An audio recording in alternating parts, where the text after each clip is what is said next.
بسم الله الرحمن الرحيم. الحمد لله رب العالمين، وصلى الله وسلم وبارك على عبده ورسوله نبينا محمد وعلى آله وأصحابه أجمعين. اللهم علمنا ما ينفعنا وانفعنا بما علمتنا وزدنا علما. اللهم اجعل أعمالنا كلها صالحة واجعلها لوجهك خالصة ولا تجعل منها لأحد شيئا.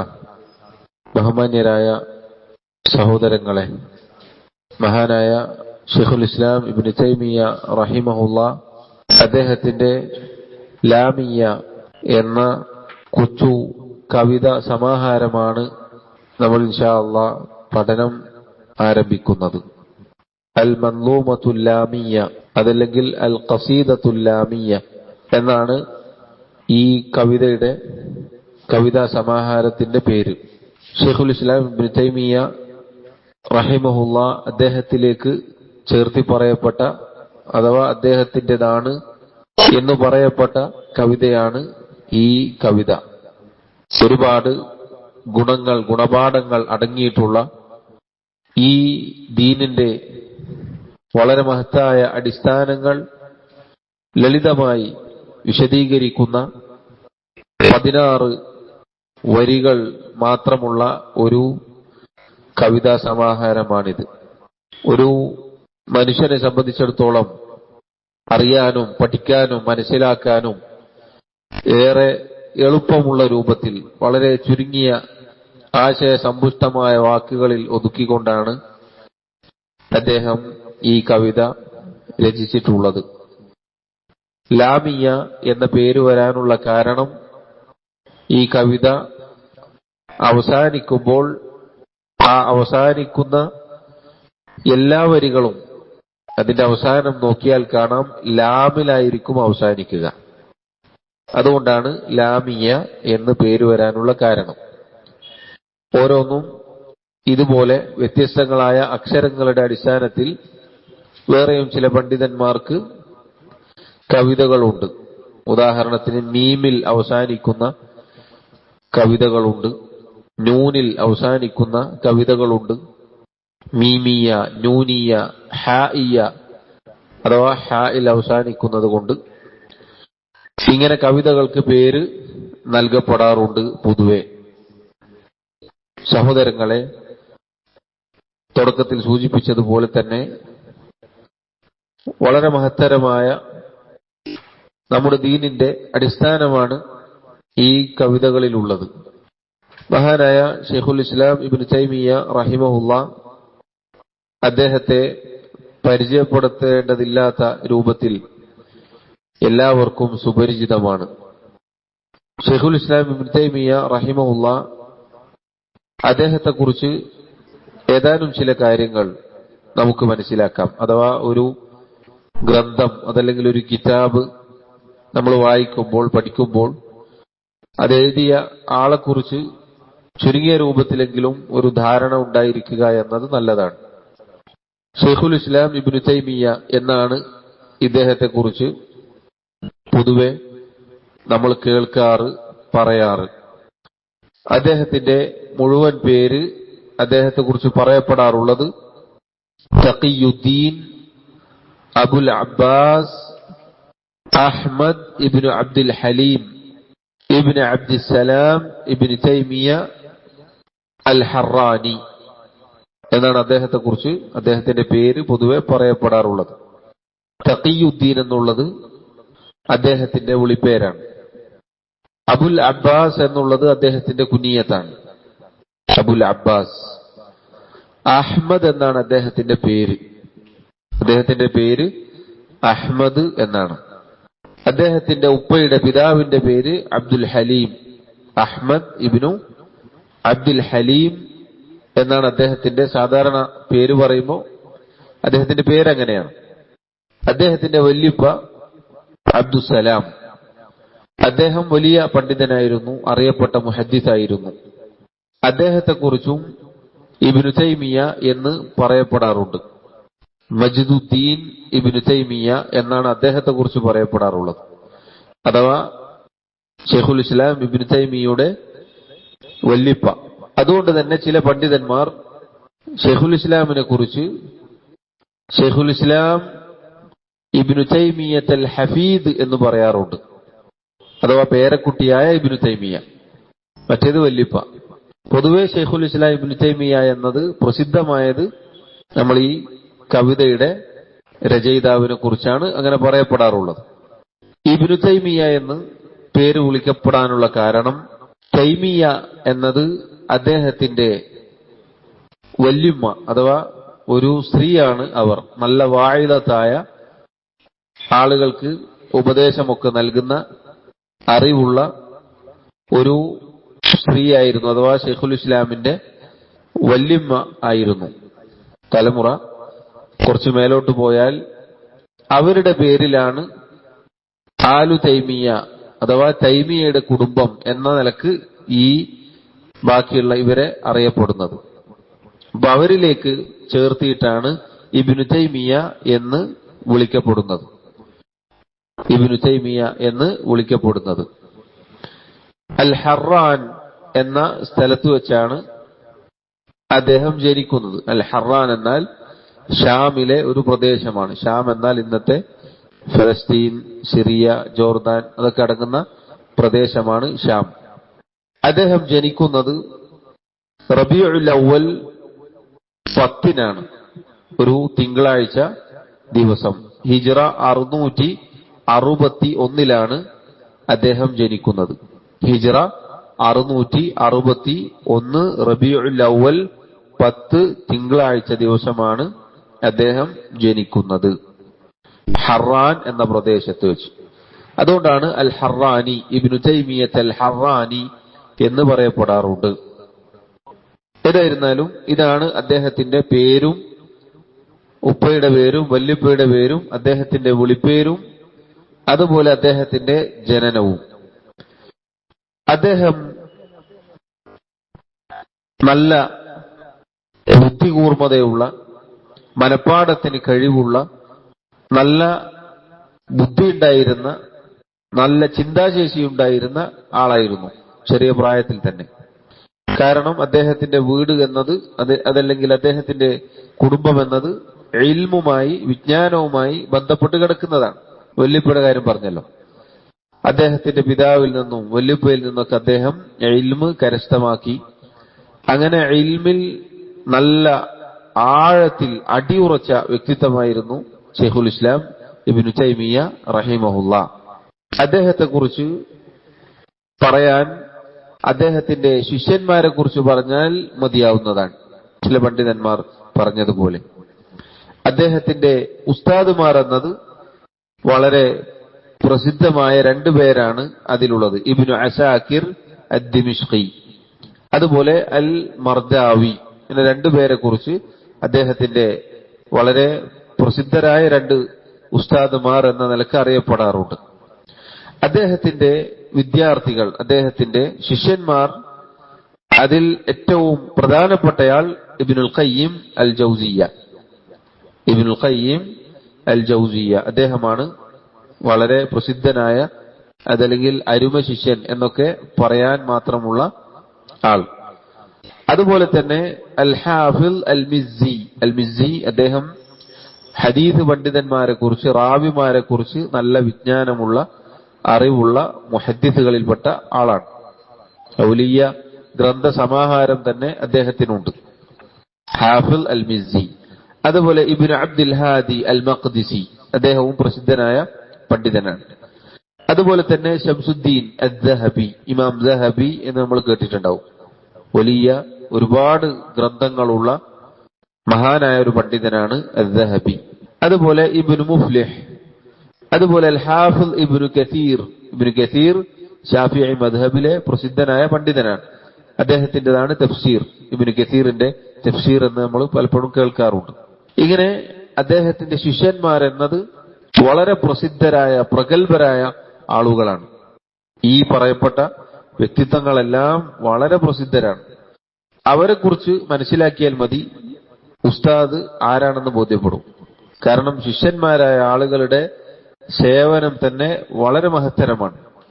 അവരുടെ കിതാബുകളും അവരുടെ ഗ്രന്ഥങ്ങളും അവരുടെ ഈ ദീനിനു വേണ്ടിയുള്ള സേവനങ്ങളും അതിവിശാലമാണ്. അപ്പൊ അവരുടെ ഉസ്താദ് എന്നത് ഷെയ്ഖുൽ ഇസ്ലാമിനെ കുറിച്ച് പറയേണ്ടതില്ല. അതുപോലെ തന്നെ അദ്ദേഹത്തിന്റെ ഉസ്താദുമാരെ കുറിച്ച്, അദ്ദേഹം ആരിൽ നിന്നൊക്കെ പഠിച്ചു എന്നതിനെ കുറിച്ച് അദ്ദേഹത്തിന്റെ ശിഷ്യന്മാരിൽ ചിലർ പറഞ്ഞതായി കാണാം. 200-ലധികം ഉസ്താദുമാരിൽ നിന്നും അദ്ദേഹം പഠിച്ചിട്ടുണ്ട്. 200-ലധികം പണ്ഡിതന്മാരുടെ കീഴിൽ ഇരുന്ന് പഠിച്ചിട്ടുണ്ട് അദ്ദേഹം.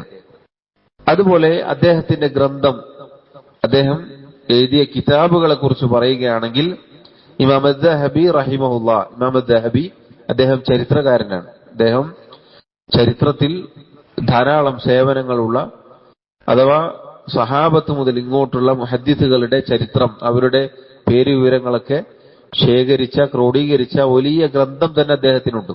സിയർ അലാമിൻ നുബല എന്ന് പറഞ്ഞ വലിയ ഒരുപാട് വോള്യങ്ങളുള്ള ഗ്രന്ഥം. അതിന്റെ ആളാണ് ഇമാം അദ്ദഹബി. ഷെയ്ഖുൽ ഇസ്ലാമിന്റെ ശിഷ്യനാണ്. അദ്ദേഹം പറഞ്ഞതായി കാണാം, ഷെയ്ഖുൽ ഇസ്ലാമിന്റെ ഗ്രന്ഥങ്ങൾ ഞാൻ ക്രോഡീകരിക്കുകയുണ്ടായി. അദ്ദേഹം എഴുതിയ കിതാബുകളൊക്കെ ഞാൻ ക്രോഡീകരിച്ചപ്പോൾ എനിക്ക് 1000 ഗ്രന്ഥങ്ങൾ കാണാൻ സാധിച്ചു. അദ്ദേഹത്തിന്റെ പേരിൽ അദ്ദേഹം എഴുതിയതാണ് എന്നുറപ്പുള്ള 1000 ഗ്രന്ഥങ്ങൾ കണ്ടു. അതിനുശേഷം പിന്നെയും അദ്ദേഹത്തിന്റെ പേരിൽ അദ്ദേഹം എഴുതിയ ഗ്രന്ഥങ്ങൾ എനിക്ക് കാണാൻ സാധിച്ചിട്ടുണ്ട് എന്നാണ്. എന്ന് പറഞ്ഞാൽ 1000-ലധികം ഗ്രന്ഥങ്ങളുണ്ട്. ഒരു ഗ്രന്ഥം, ഒരു കിതാബ് എന്നത് നമ്മൾ സാധാരണ കാണുന്നത് പോലെയുള്ള ചെറിയ 10-20 പേജ് അല്ല. മറിച്ച് ചിലതൊക്കെ വോള്യങ്ങൾ ഉണ്ടാവും. വോള്യക്കണക്കിന് ഗ്രന്ഥങ്ങൾ, സമാഹാരങ്ങൾ ഉണ്ടാവും. അങ്ങനെ 1000-ലധികം ഗ്രന്ഥങ്ങളുണ്ട് അദ്ദേഹത്തിന് എന്ന് നമുക്ക് കാണാം. അതിൽ പ്രസിദ്ധമായ അദ്ദേഹത്തിന്റെ ഗ്രന്ഥമാണ് അർ-റിസാലത്തു തദ്മുരിയ, അർ-റിസാലത്തുൽ ഹമവിയ്യ, അതുപോലെ ദർഉ തആറുദുൽ അഖ്ലി വൻ നഖൽ, അൽ ഫുർഖാൻ ബൈന ഔലിയാ ഇല്ലാഹി വ ഔലിയാ ശൈത്താൻ തുടങ്ങി അദ്ദേഹത്തിന്റെ പ്രസിദ്ധമായ ഗ്രന്ഥങ്ങളാണ്. പിന്നീട് അദ്ദേഹത്തിന്റെ ഗ്രന്ഥങ്ങളെല്ലാം ക്രോഡീകരിക്കപ്പെട്ടതാണ് മജ്മൂ' ഫതാവ എന്ന പേരിൽ ഇന്ന് നമുക്ക് ലഭിക്കുന്നത്. മജ്മൂ' ഫതാവ ഷെയ്ഖുൽ ഇസ്ലാം ഇബ്നു തൈമിയ്യ എന്ന പേരിൽ ഒരുപാട് വോള്യങ്ങളുള്ള ഗ്രന്ഥസമാഹാരം എന്നത് അദ്ദേഹത്തിന്റെ കിതാബുകൾ ക്രോഡീകരിക്കപ്പെട്ടതാണ്. ഒരുപാട് രചനകൾ നേരത്തെ പറഞ്ഞതുപോലെ 1000-ലധികമുണ്ട്. അതിൽ പലതും ക്രോഡീകരിക്കപ്പെട്ടതാണ്. അതിന് കാരണമുണ്ട്. അദ്ദേഹത്തിന്റെ ചരിത്രം നമുക്കറിയാം. അദ്ദേഹം ഹിജ്റ 661 ജനിച്ചത് എന്ന് പറഞ്ഞു. അദ്ദേഹത്തിന് ചെറിയ പ്രായമുള്ളപ്പോൾ അവർ ഷാമിൽ നിന്നും സിറിയയിലേക്ക് താമസം മാറുകയുണ്ടായി. കാരണം താർത്താരികളുടെ ഉപദ്രവവും അക്രമവും അവരുടെ പടയോട്ടവും ഉണ്ടായിരുന്ന കാലഘട്ടമായിരുന്നു അത്. അങ്ങനെ പിന്നീട് ഡമസ്കസിലായിരുന്നു, സിറിയയിലായിരുന്നു അദ്ദേഹം ഉണ്ടായിരുന്നത്. അദ്ദേഹത്തിന്റെ കാലഘട്ടം എന്ന് പറഞ്ഞാൽ ശത്രുക്കളെ കൊണ്ട് നിറഞ്ഞു നിൽക്കുന്ന കാലഘട്ടമായിരുന്നു.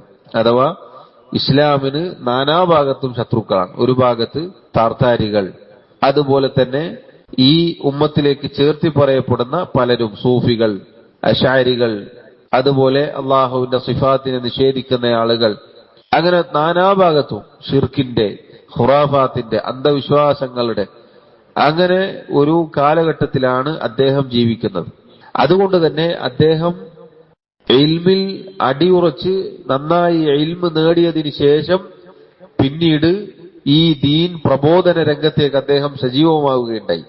ഇത്രത്തോളം അദ്ദേഹം 20 വയസ്സാവുന്നതിന് മുന്നേ തന്നെ, അഥവാ ഒരു 17-18 വയസ്സാവുന്ന കാലഘട്ടത്തിൽ തന്നെ അദ്ദേഹം ഫത്വ പറയാൻ ഇരുന്നിരുന്നു എന്നാണ്. അത്രയും ചെറിയ പ്രായത്തിൽ തന്നെ നല്ല ഇൽമ് നേടിയിരുന്നു.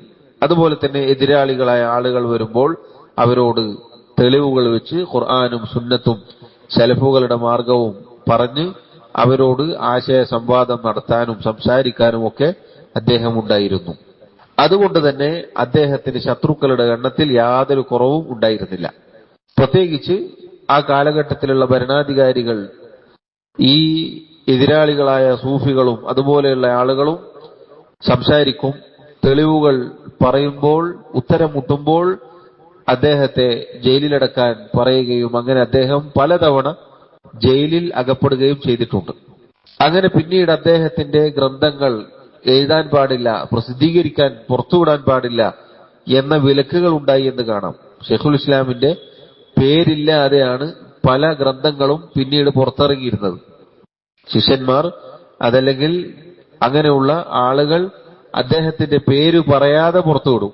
അദ്ദേഹത്തിന്റെ പേര് പറഞ്ഞാൽ ഇത് പുറത്തുവിടാൻ സമ്മതിക്കുകയില്ല. അങ്ങനെയായിരുന്നു ആ കാലഘട്ടത്തിലുള്ള അവസ്ഥ.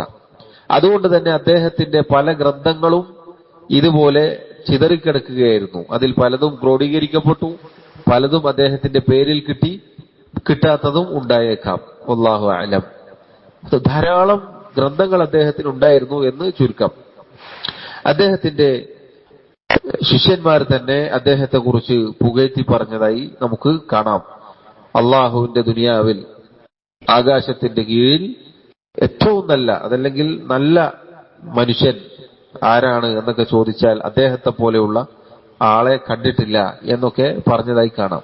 അതുപോലെ വിവരമില്ലാത്ത ജാഹിലും അതല്ലെങ്കിൽ ദേഹേച്ഛക്കാരനുമല്ലാതെ അദ്ദേഹത്തോട് കോപിക്കുകയില്ല, അദ്ദേഹത്തെ എതിരിടുകയില്ല എന്നൊക്കെയുള്ള വാക്കുകൾ പറഞ്ഞതായി കാണാം. ഷാഫിഈ മദ്ഹബിലെ പണ്ഡിതനാണ് അസ്സുബുക്കി.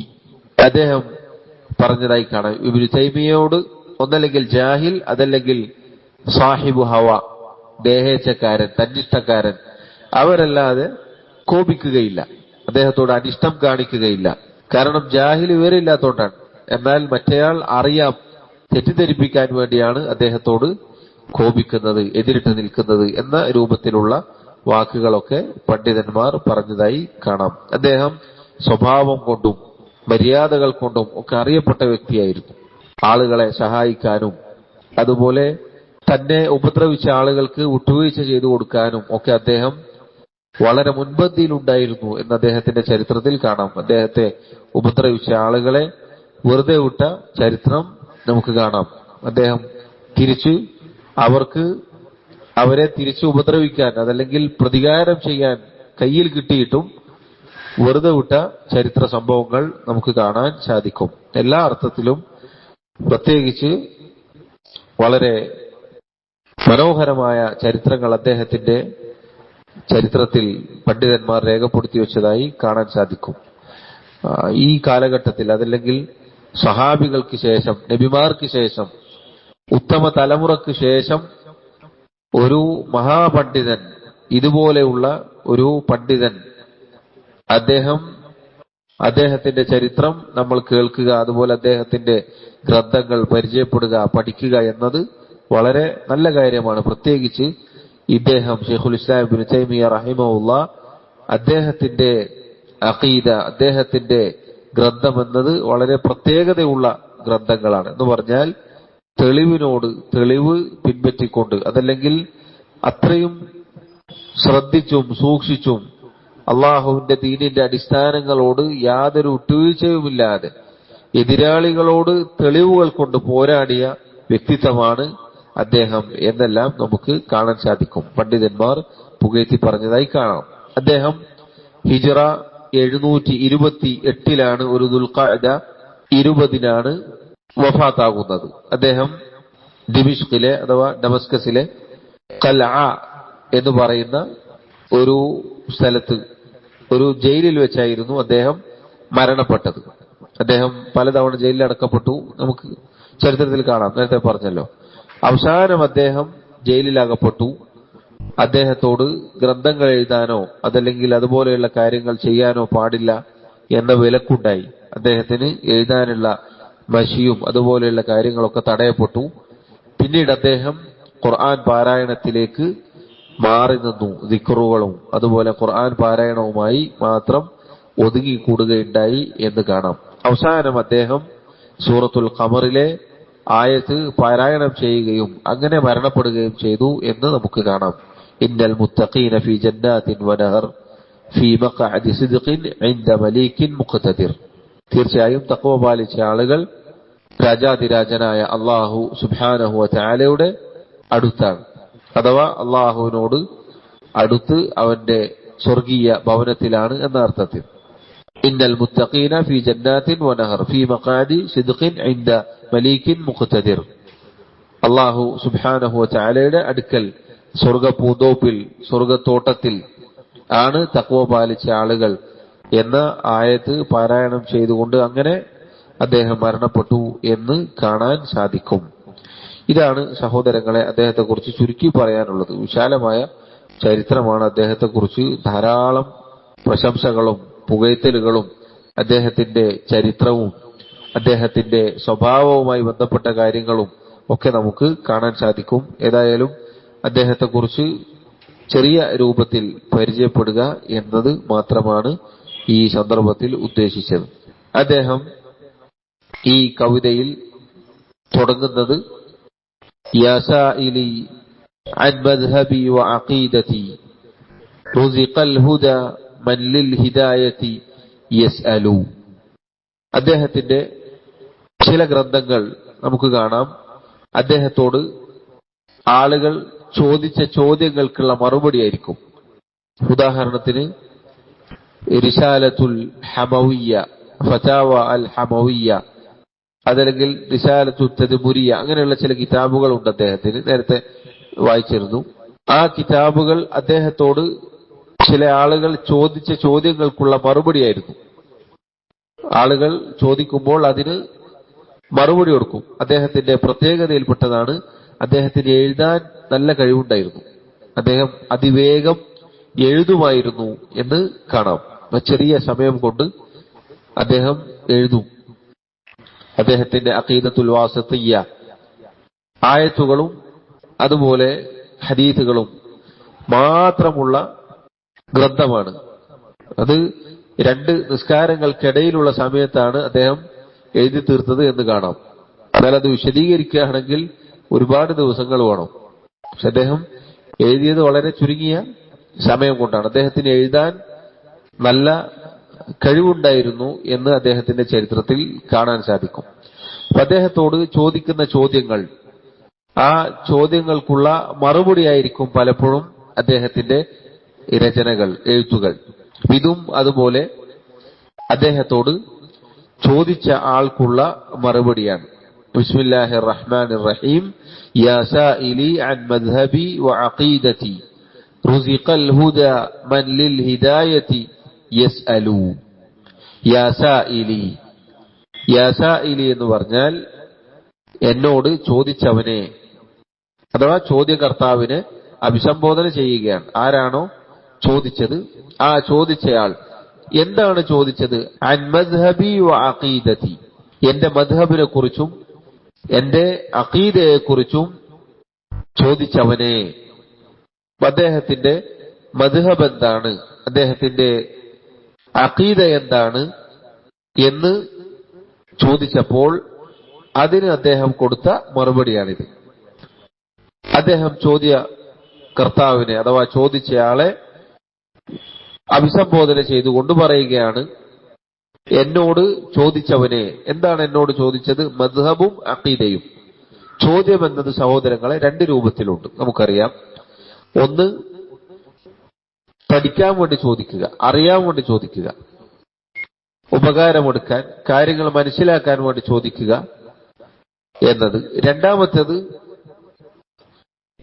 പഠിക്കാൻ വേണ്ടിയല്ല, മറിച്ച് വെറുതെ തർക്കിക്കാൻ, ആശയക്കുഴപ്പമുണ്ടാക്കാൻ, അങ്ങനെയുള്ള ചോദ്യങ്ങളും ഉണ്ട്. ചോദ്യങ്ങൾ 2 രൂപത്തിലാണ്. ഇവിടെ വല്ലാഹു അലം ചോദ്യം എന്നത് പഠിക്കാൻ വേണ്ടി, അറിയാൻ വേണ്ടി ചോദിച്ച രൂപത്തിലാണ് ഒരാൾ ചോദിച്ചിട്ടുള്ളത്. അൻ മദ്ഹബി, മദ്ഹബ് എന്ന് പറഞ്ഞാൽ ഒരാളുടെ നിലപാട്. മദ്ഹബ് എന്ന് പറഞ്ഞാൽ നിലപാട് എന്ന് നമുക്ക് അർത്ഥം പറയപ്പെടാറുണ്ട്. മലയാളത്തിൽ മദ്ഹബ് എന്ന് പറഞ്ഞാൽ നിലപാട്, അതല്ലെങ്കിൽ അയാളുടെ മാർഗം എന്ന് പറഞ്ഞാൽ ചോദ്യകർത്താവ് ഷെയ്ഖുൽ ഇസ്ലാമിന്റെ മദ്ഹബിനെ കുറിച്ച് ചോദിക്കുകയാണ്. അഥവാ എന്താണ് നിങ്ങൾ തെളിവ് പിടിക്കുന്നതിന്റെ മാനദണ്ഡം? നിങ്ങൾ ഇബാദത്തുകൾ ചെയ്യുന്ന എന്തിന്റെ അടിസ്ഥാനത്തിലാണ്? നിങ്ങൾ എന്താണ് അതിന് തെളിവാക്കുന്നത്? എന്താണ് അതിന് മാനദണ്ഡമാക്കുന്നത്? അതിനുള്ള നിങ്ങളുടെ മദ്ഹബ് എന്താണ്? മദ്ഹബ് എന്ന് പറഞ്ഞാൽ പൊതുവെ നമ്മുടെ നാട്ടിൽ സാധാരണ മദ്ഹബ് എന്ന് പറഞ്ഞാൽ എന്താ? 4 മദ്ഹബ് പ്രസിദ്ധമാണ്. ഏതൊക്കെയാണ്? ഹനഫി മദ്ഹബ്, ഷാഫി മദ്ഹബ്, മാലിക്കി മദ്ഹബ്, ഹംബലി മദ്ഹബ്. ഈ മദ്ഹബ് എന്ന് പറഞ്ഞാൽ അവരാരും ജീവിതകാലത്ത് ഉണ്ടാക്കി വെച്ചിട്ട് പോയതല്ല. ഇമാം അബു ഹനീഫ റഹിമഹുല്ല അദ്ദേഹത്തിന്റെ കാലത്ത് കുറെ കാര്യങ്ങൾ പറഞ്ഞിട്ട് ഇതൊക്കെ എന്റെ മദ്ഹബാണ്, ഞാനാണ് ഇതിന്റെ നേതാവ് എന്ന് പറഞ്ഞിട്ട് പോയതല്ല. ഒരു ഇമാമും അവരുടെ പേരിൽ ഒരു മദ്ഹബ് ഉണ്ടാക്കിയിട്ടില്ല. മറിച്ച് അവർ തെളിവിന്റെ അടിസ്ഥാനത്തിൽ എടുത്ത നിലപാടുകൾ, അവർ ചെയ്ത രീതികൾ, ഉദാഹരണത്തിന് ഇമാം അബു ഹനീഫ റഹിമഹുല്ല അദ്ദേഹത്തിന് കിട്ടിയതിന്റെ അടിസ്ഥാനത്തിൽ, അദ്ദേഹം മനസ്സിലാക്കിയ ഹദീസിന്റെ അടിസ്ഥാനത്തിൽ ഒരു കാര്യം പ്രവർത്തിക്കുകയും അത് രേഖപ്പെടുത്തുകയും ചെയ്തു. അതാണ് അദ്ദേഹത്തിന്റെ നിലപാട്. അതിനാണ് മദ്ഹബ് എന്ന് പറയുക. അങ്ങനെ അദ്ദേഹം കുറെ കാര്യങ്ങൾ ചെയ്തു വെച്ചു. എന്നിട്ട് അദ്ദേഹം മരണപ്പെട്ടു പോയി, വഫാത്തായി പോയി. അദ്ദേഹത്തിന്റെ അനുയായികളായ ശിഷ്യന്മാരാണ് പിന്നീട് ഇതായിരുന്നു അദ്ദേഹത്തിന്റെ നിലപാട്, ഇതായിരുന്നു ഇന്ന വിഷയത്തിൽ അദ്ദേഹത്തിന്റെ നിലപാട് എന്നിങ്ങനെ പറഞ്ഞപ്പോൾ അത് പിന്നീട് ഒരു മദ്ഹബായി രൂപപ്പെട്ടതാണ്. അതാണ് ഓരോ ഇമാമിങ്ങളുടെ പേരിലും പിന്നീട് ഇതുപോലെ മദ്ഹബായി രൂപീകരിക്കപ്പെട്ടിട്ടുള്ളത്. അപ്പൊ മദ്ഹബ് എന്ന് പറഞ്ഞാൽ അവരുടെ നിലപാടാണ്, അവർ സ്വീകരിച്ച രീതിശാസ്ത്രം എന്ന് പറയാം. അവർ തെളിവിന്റെ അടിസ്ഥാനത്തിൽ അവർ ഒരു കാര്യം ചെയ്തു, ഒരു ഇബാദത്ത് ചെയ്തു, ഒരു ആരാധനാ കർമ്മത്തിൽ അവർ ഇന്ന നിലപാടെടുത്തു. അതാണ് മദ്ഹബ്. ശൈഖുൽ ഇസ്ലാം ഇബ്നു തൈമിയ്യ റഹിമഹുല്ലയോട് ഒരാൾ അദ്ദേഹത്തിന്റെ മദ്ഹബിനെ കുറിച്ച് ചോദിക്കാൻ, എന്താണ് നിങ്ങളുടെ മദ്ഹബ്? അതുപോലെ അദ്ദേഹത്തിന്റെ അഖീദ അഖീദതി അഥവാ അദ്ദേഹത്തിന്റെ വിശ്വാസം, എന്താണ് നിങ്ങളുടെ വിശ്വാസം? നിങ്ങളുടെ വിശ്വാസത്തിന്റെയും നിങ്ങളുടെ കർമ്മങ്ങളുടെയും അടിസ്ഥാന ആധാരം എന്താണ്? നിങ്ങൾ എന്തിന്റെ അടിസ്ഥാനത്തിലാണ് പ്രവർത്തിക്കുന്നത്? എന്താണ് നിങ്ങൾ തെളിവാക്കുന്നത്? എന്താണ് നിങ്ങളുടെ നിലപാട്? എന്താണ് നിങ്ങൾ സ്വീകരിച്ച വിശ്വാസം, ആചാരം, കർമ്മം, അനുഷ്ഠാനം? ഇതൊക്കെയാണ് അതിന്റെ ചോദ്യത്തിന്റെ ആകത്തുക. ഇതാണ്.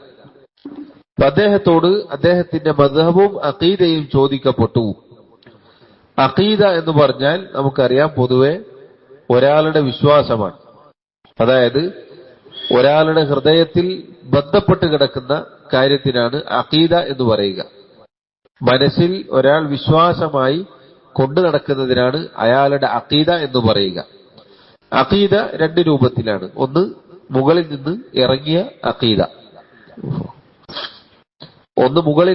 ഇറങ്ങിയ അഖീദ, ഏതാണത്? അള്ളാഹുവിന്റെ വഹി, ശരിയായ ദീൻ. രണ്ടാമത്തേത് ഭൂമിയിൽ നിന്ന് ആളുകൾ ഉണ്ടാക്കിയത്, അഥവാ ജനങ്ങൾ അവരുടെ കൈകൾ കൊണ്ട് നിർമ്മിച്ചുണ്ടാക്കിയതാണ് രണ്ടാമത്തേത്. അങ്ങനെ രണ്ട് രൂപത്തിലാണ് വിശ്വാസങ്ങൾ ഉള്ളത്, അഖീദ ഉള്ളത് ജനങ്ങൾക്കിടയിൽ. ഇതിൽ ശൈഖുൽ ഇസ്ലാം ഇബ്നു തൈമിയ്യ റഹിമഹുല്ല അദ്ദേഹം എടുത്ത വഹി എന്താണ്, നിലപാടെന്താണ്, അദ്ദേഹം സ്വീകരിച്ച അഖീദ എന്താണ് എന്നാണ് ചോദിക്കുന്നത്. അപ്പൊ അദ്ദേഹം പറഞ്ഞു, റുസിഖൽ ഹുദാ മൻ ലിൽ ഹിദായതി യസ്അലു.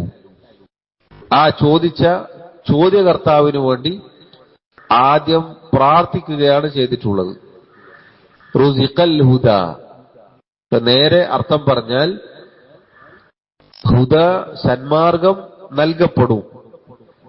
മൻ ലിൽ ഹിദായതി യസ്അലു, മൻ ഏതൊരുവനാണോ, ലിൽ ഹിദായതി ഹിദായത്തിന് വേണ്ടി, യസ്അലു ചോദിക്കുന്നത്. ആരാണോ സന്മാർഗത്തിനു വേണ്ടി, നേരായ മാർഗം പഠിക്കാൻ വേണ്ടി ചോദിക്കുന്നത്, അയാൾക്ക് ആ നേരായ മാർഗം നൽകപ്പെടും. അതല്ലെങ്കിൽ അല്ലാഹു തആല അറിയിച്ചു കൊടുക്കും. ഇത് രണ്ടർത്ഥത്തിൽ ഇതിന് അർത്ഥം പറയാം. ഒന്ന്, നൽകപ്പെടും എന്ന നിലയ്ക്ക് ഒരു ഖബറായി, ഒരു വാർത്തയായി, ഒരു വർത്തമാനമായി പറയാം. രണ്ടാമത്തേത്, അദ്ദേഹം പ്രാർത്ഥിക്കുകയാണ് ചെയ്തിട്ടുള്ളത്. അഥവാ എന്നോട് എന്റെ മദ്ഹബിനെ കുറിച്ചും അഖീദയെ കുറിച്ചും ചോദിച്ച ചോദ്യകർത്താവെ, അല്ലാഹു തആല നീ അവനോട് ആത്മാർത്ഥമായിട്ടാണ് ഹിദായത്ത് ചോദിക്കുന്നത് എങ്കിൽ, ഈ കാര്യം പഠിക്കാൻ വേണ്ടിയാണ് ചോദിക്കുന്നത് എങ്കിൽ നിനക്ക് ഹിദായത്ത് സന്മാർഗം നൽകുമാറാവട്ടെ. അതാണ് ഇതിന്റെ അർത്ഥം എന്ന് വേണമെങ്കിൽ നമുക്ക് പറയാൻ സാധിക്കും. അദ്ദേഹം ഈ പറഞ്ഞ വാക്കുകൾ, അതിൽ സഹോദരങ്ങളെ നമുക്ക് മാതൃകയുണ്ട്. ഒരാൾ നമ്മോട് നമ്മുടെ അഖീദയും നമ്മുടെ നിലപാടും ഒക്കെ ചോദിക്കുകയാണെങ്കിൽ ചോദിക്കപ്പെടുന്ന നമ്മൾ ചോദിച്ച ആളോട് വളരെ ഗുണകാംക്ഷയോടുകൂടി പറഞ്ഞു കൊടുക്കണം, മനസ്സിലാക്കി കൊടുക്കണം. അഥവാ അയാൾ പഠിക്കണം, അയാൾ ഇത് സ്വീകരിക്കണം, അയാൾ മനസ്സിലാക്കണം, അയാൾ അതിലേക്ക് എത്തണം എന്ന ഗുണകാംക്ഷ നസീഹത്ത് നമുക്ക് ഉണ്ടായിരിക്കണം. അതേതൊരു പ്രബോധകന്റെയും നിർബന്ധ ബാധ്യതയാണ്. ഗുണകാംക്ഷ ഇല്ലാതാവരുത്. നബിമാരുടെ പാരമ്പര്യമാണത്. നബിമാർ ജനങ്ങളെല്ലാവരും നന്നാവാൻ വേണ്ടിയാണ് പണിയെടുത്തത്. അതിനാണ് അവർ ദഅവത്ത് ചെയ്തത്. അവർ ഉപദ്രവിക്കപ്പെട്ടിട്ടും അവർ പ്രയാസപ്പെട്ടിട്ടും അവസാന നിമിഷത്തിലാണ് അവർ അള്ളാഹുവിനോട് പറഞ്ഞത്, റബ്ബേ ഇനി നമ്മൾ കൊണ്ടാവൂല. ഫദഅ റബ്ബഹു അന്നി മഗ്ലൂബുൻ ഫന്തസിർ. നൂഹ് നബി അലൈഹി സ്വലാത്തു വസ്സലാം അദ്ദേഹത്തിന്റെ റബ്ബിനോട് ദുആ ചെയ്തു, റബ്ബേ ഞാൻ പ്രയാസപ്പെട്ടിരിക്കുകയാണ്, ഞാൻ കുടുങ്ങിയിരിക്കുകയാണ്, നീ സഹായിക്കണം. വേറെ നിവൃത്തിയില്ല. 950 കൊല്ലം ദഅവത്ത് ചെയ്തു. ഇതാണ് ജനങ്ങളുടെ അവസ്ഥ. അപ്പോഴാണ് അല്ലാഹു തആല അവരെ ശിക്ഷിച്ചത്. ആ പഴയ കാലത്തെ നബിമാരുടെ സംഭവങ്ങൾ എടുത്തു നോക്കിയാൽ, ചരിത്രങ്ങൾ പരിശുദ്ധ ഖുർആനിൽ നോക്കിയാൽ, അവരൊരുപാട് പണിപ്പെട്ട് ജനങ്ങൾക്കിടയിൽ പ്രബോധനം ചെയ്തു, ഉപദ്രവങ്ങൾ ഏറ്റുവാങ്ങി അവസാനം അവർ റബ്ബിലേക്ക് വിടും. അല്ലാഹു തആല ശിക്ഷിക്കാൻ ഉദ്ദേശിച്ചാൽ ആ ആളുകളെ ശിക്ഷിക്കുകയാണ് ചെയ്യാറുള്ളത്. നബി സല്ലല്ലാഹു അലൈഹി വസല്ലം പോലും അവിടുത്തെ കല്ലെറിഞ്ഞ് രക്തം അദ്ദേഹത്തിന്റെ അവിടുത്തെ മുഖത്ത് നിന്ന് ഒഴുകുമ്പോൾ മലക്കുൽ ജിബാൽ, പർവ്വതത്തിന്റെ മലക്കുമായി ജിബ്രീൽ അലൈഹി സ്വലാത്തു വസ്സലാം വന്നിട്ട് പറഞ്ഞു, ആ 2 പർവ്വതങ്ങളും അവരുടെ മുകളിലേക്ക് മറിച്ചിടാം, അവരുടെ കഥ കഴിച്ചേക്കാം, അങ്ങ് ഒന്ന് സമ്മതം തന്നാൽ മതി. നബി സല്ലല്ലാഹു അലൈഹി വസല്ലം നൽകിയില്ല. അവിടുന്ന് പറഞ്ഞു, ആ ആളുകളുടെ മുതുകിൽ നിന്നും, അഥവാ അവരുടെ സന്താനങ്ങളായി മക്കളായി പിന്നീട് തൗഹീദുള്ള അള്ളാഹുവിനെ മാത്രം ആരാധിക്കുന്ന മുസ്ലിമീങ്ങളായ ആളുകൾ പുറത്തേക്ക് വരാനുള്ളതാണ്, അതുകൊണ്ട് അവരെ നശിപ്പിക്കരുത് എന്ന് നബി സല്ലല്ലാഹു അലൈഹി വസല്ലം പറഞ്ഞതായി കാണാം. ഏതാണ് അവസ്ഥ? തിരിച്ച് ഉപദ്രവിക്കാൻ, തിരിച്ചങ്ങോട്ട് പ്രതികാരം ചെയ്യാൻ അവസരം കിട്ടിയിട്ടും നബി സല്ലല്ലാഹു അലൈഹി വസല്ലം ചെയ്തില്ല. അതൊരു പ്രബോധകൻ ഉണ്ടായിരിക്കേണ്ട മര്യാദയാണ്. ജനങ്ങളോട് നസീഹത്ത് ഉണ്ടായിരിക്കണം, ഗുണകാംക്ഷ ഉണ്ടായിരിക്കണം, അവർക്ക് നന്മ ലഭിക്കണം. നമുക്ക് പ്രയാസമുണ്ടായാലും, നമ്മളെ ഉപദ്രവിച്ചാലും, നമ്മളെ അവർ ശകാരിച്ചാലും പരിഹസിച്ചാലും അവർക്ക് ഹിദായത്ത് കിട്ടണം എന്നതാണ് നമ്മുടെ നിലപാട്. അതായിരിക്കണം, അതാണ് ഒരു യഥാർത്ഥ നബിമാരെ പിൻപറ്റുന്ന ഒരു മുഅ്മിനിന്റെ നിലപാട്. അങ്ങനെ ആയിരിക്കണം. ശൈഖുൽ ഇസ്ലാം ഇബ്നു തൈമിയ്യ റഹിമഹുല്ലാ അദ്ദേഹം പ്രാർത്ഥിക്കുന്നു, അതല്ലെങ്കിൽ അയാളോട് പറയുകയാണ്, ഹിദായത്തിന് വേണ്ടി നീ ചോദിക്കുകയാണെങ്കിൽ നിനക്ക് ഹിദായത്ത് നൽകപ്പെടും. സഹോദരങ്ങളെ, ഇതിൽ മറ്റൊരു പാഠം കൂടിയുണ്ട്. ഒരാൾ ആത്മാർത്ഥമായിട്ടാണ് സത്യം അന്വേഷിക്കാൻ തയ്യാറാവുന്നത് എങ്കിൽ, സത്യം പഠിക്കാൻ ആത്മാർത്ഥമായിട്ടാണ് ഒരാൾ മുതിരുന്നത് എങ്കിൽ അല്ലാഹു തആല അയാളെ സഹായിക്കും. യാതൊരു സംശയവും അതിലില്ല. പല ആളുകളും ചോദിക്കാറുണ്ട്, ഒരുപാട് കക്ഷികളുണ്ട്, ഒരുപാട് സംഘങ്ങളുണ്ട്, എല്ലാവരും ആയത്ത് ഓതുന്നു, എല്ലാവരും ഹദീസ് പറയുന്നു, ഇതിലാരാണ് ശരി എന്ന് ചോദിക്കാറുണ്ട്. യഥാർത്ഥത്തിൽ ഒരാൾ അള്ളാഹുവിനോട് ആത്മാർത്ഥമായി ദുആ ചെയ്ത് ഇതിൽ ഏറ്റവും സത്യത്തിൽ എന്നെ എത്തിക്കണേ എന്ന് പറയുകയാണെങ്കിൽ അയാളെ ആ സത്യത്തിലേക്ക് എത്തിക്കും. ഒരു സംശയമില്ല. എത്ര പുകമറകളുണ്ടെങ്കിലും, എത്ര കക്ഷികളുണ്ടെങ്കിലും അയാൾ എത്തേണ്ട സ്ഥലത്ത് കൃത്യമായിട്ടെത്തും. യാതൊരു സംശയവും അതിൽ വേണ്ടതില്ല. അല്ലാഹു തആല ഒരാളെയും ഇരുട്ടിൽ തപ്പാൻ അനുവദിക്കുകയില്ല. ഒരാൾ ശരിയായ രൂപത്തിൽ ആത്മാർത്ഥമായിട്ടാണ് റബ്ബിനോട് ചോദിക്കുന്നതെങ്കിൽ അയാൾക്ക് കിട്ടിയിരിക്കും. അതാണ് ഈ പറഞ്ഞത്. അങ്ങനെ ഒരു ഫായിദ കൂടി ഇതിലുണ്ട്. അത് സഹോദരങ്ങളെ നമ്മൾ ഏത് വിഷയത്തിലും അങ്ങനെയാണ്. ഒരു കാര്യത്തിൽ അഭിപ്രായ വ്യത്യാസങ്ങൾ കാണുമ്പോൾ നബി സല്ലല്ലാഹു അലൈഹി വസല്ലം പ്രാർത്ഥിക്കാറുണ്ടായിരുന്നു. രാത്രി നിസ്കാരത്തിലെ പ്രാർത്ഥനയിൽ, പ്രാരംഭ പ്രാർത്ഥനയിൽ, ഇഹ്ദിനി ലിമഖ്തുലിഫ ഫീഹി മിനൽ ഹഖ് ബിഇദ്നിക്, അല്ലാഹുവേ ജനങ്ങൾ അഭിപ്രായ ഭിന്നതയിലായ കാര്യത്തിൽ ശരിയായ മാർഗം നീ എനിക്ക് കാണിച്ചു തരണേ.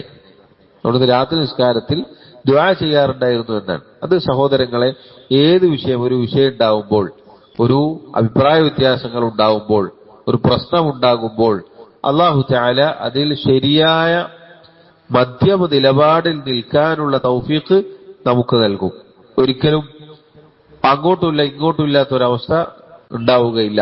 ആത്മാർത്ഥമായിട്ട് നമ്മൾ അള്ളാഹുവിനോട് ചോദിക്കുകയാണെങ്കിൽ. അതല്ലെങ്കിൽ പിന്നെ തർക്കിച്ചും വർത്തമാനം പറഞ്ഞും സമയം പാഴാക്കി കളയുക എന്നത് മാത്രമാണ്.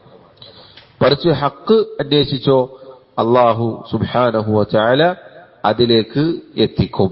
യാതൊരു സംശയവും അതിൽ വേണ്ടതില്ല. അത് നമുക്ക് ഉറച്ച് വിശ്വസിക്കാവുന്നതാണ്. അതാണ് ശൈഖ് ഇവിടെ പറഞ്ഞതിന്റെ ചുരുക്കം. യാ സാഇലി അൻ മദ്ഹബി വ അഖീദതി റുസിഖൽ ഹുദാ മൻ ലിൽ ഹിദായതി യസ്അലു.